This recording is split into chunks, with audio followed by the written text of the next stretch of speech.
It is time for the Tin Can Radio Program.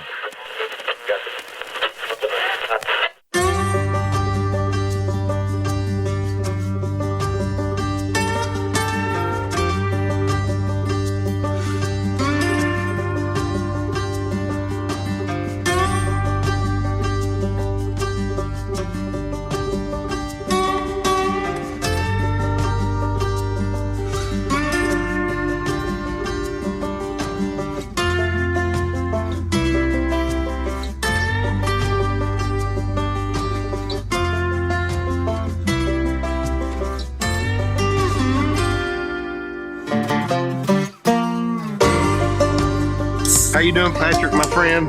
I'm doing pretty good. How are you doing? I'm telling you, I'm better than I deserve. That's the way I am every day, okay? The other slide over here at the wheel is Mr. David Oney that lives somewhere in Missouri. And David, this other gentleman over here that you have not met before is Mr. Terry Steersman. He is one of the guys that actually is unfortunate enough to know me personally and goes to church with me. All right. Nice to meet you, pray Terry. for him. Hey, brother. So we're going over the existence of God, right?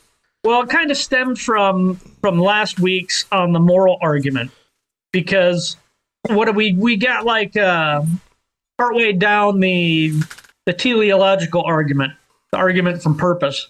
The design is more than purpose. Right. It's design implies purpose. Yeah.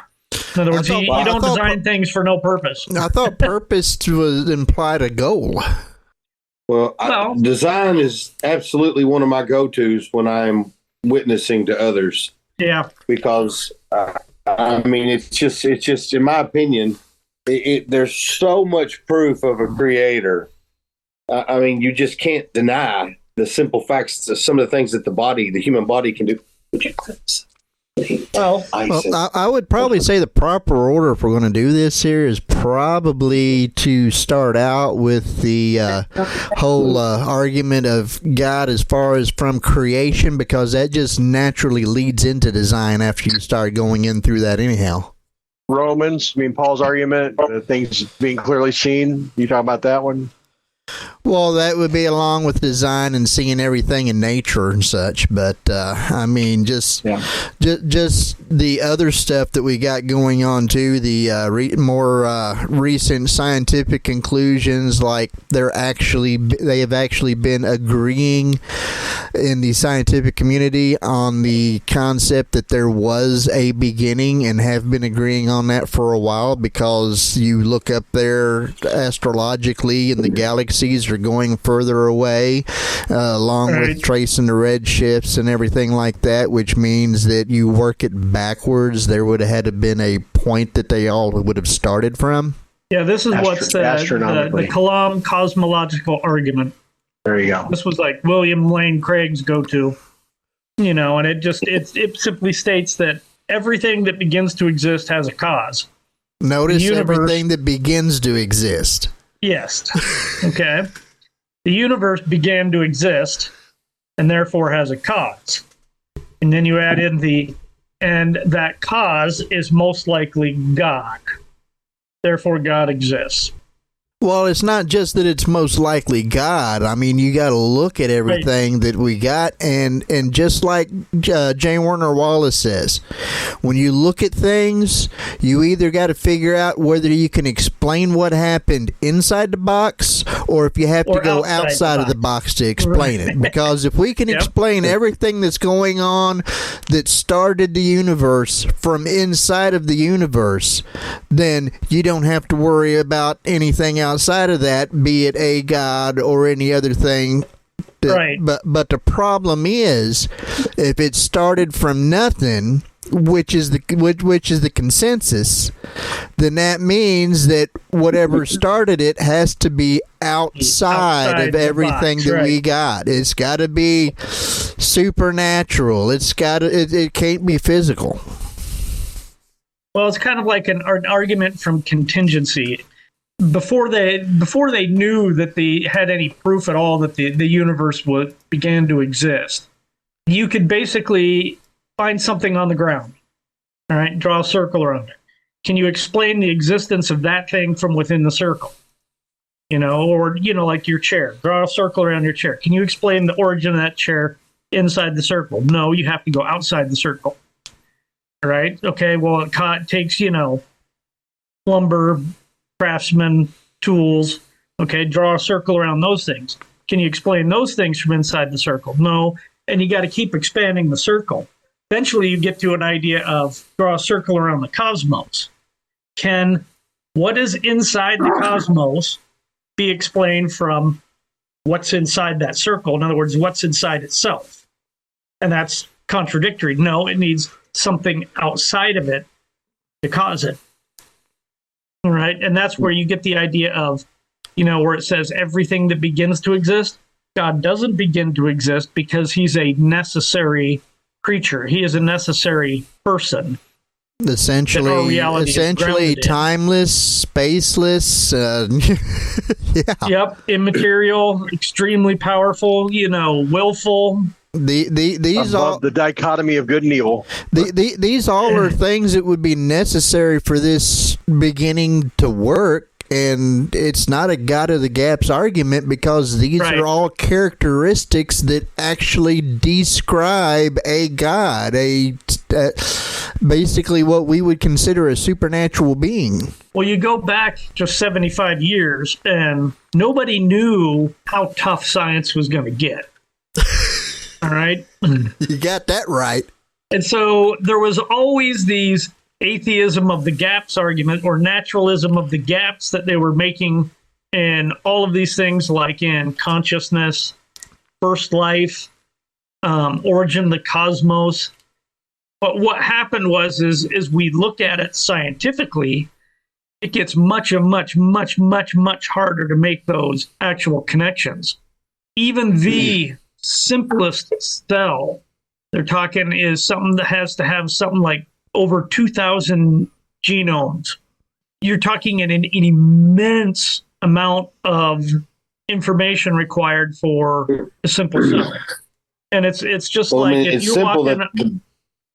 you're walking around on the out in the dirt, you find a rock, you don't think anything of it. If you find an arrowhead, what do? Intelligence was made in making that arrowhead. That rocks didn't just fall on each other and chip away on that piece of flint until it was shaped like an arrowhead. You didn't know Mount Rushmore was created by erosion? Yeah, no.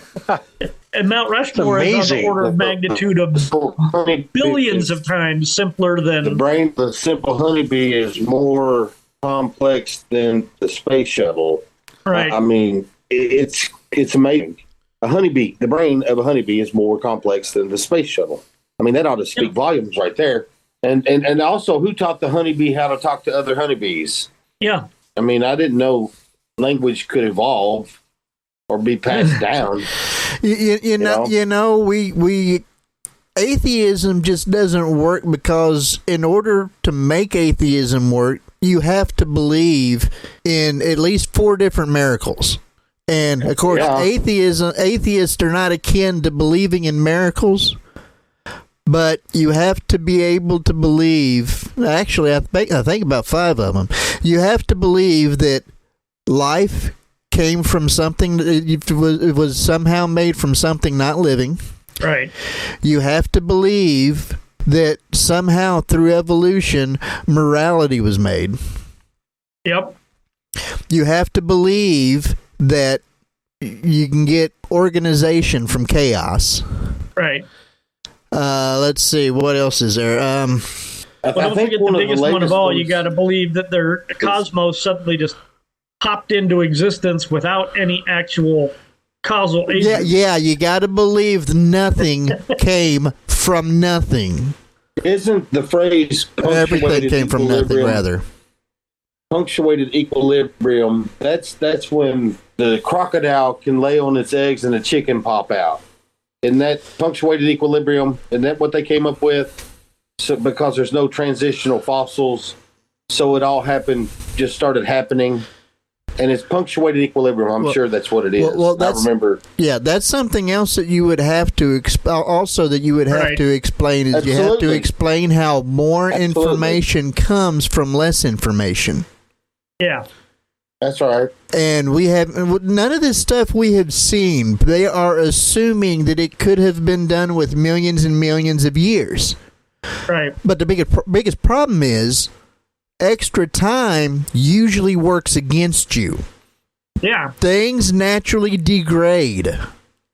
They naturally wear down. It takes intentional effort to make anything better. Yup. And chemists like organic chemists like James Tour, he's a big one on pointing that out, the fact that even if he grants you the linking of a couple of hundred proteins together, time is your enemy. They just don't sit around waiting for more information to attach. They degrade. And they degrade quickly depending on their environment. Yeah, I mean, I was listening to him doing a discussion talking about if they had all the proteins, perfect purity, and everything that they would need that is in a cell, they still don't know how to put them together. And one of the comments was, well, it would just naturally happen after billions and billions of years. And his comment is like, no, time is working against you. They're not going to last millions and millions of years to be able to do that on their own. They're going to rot away. Some of those proteins only have a half-life of like a second. So you got to be Johnny on the spot with your assembly or it don't work. Very true.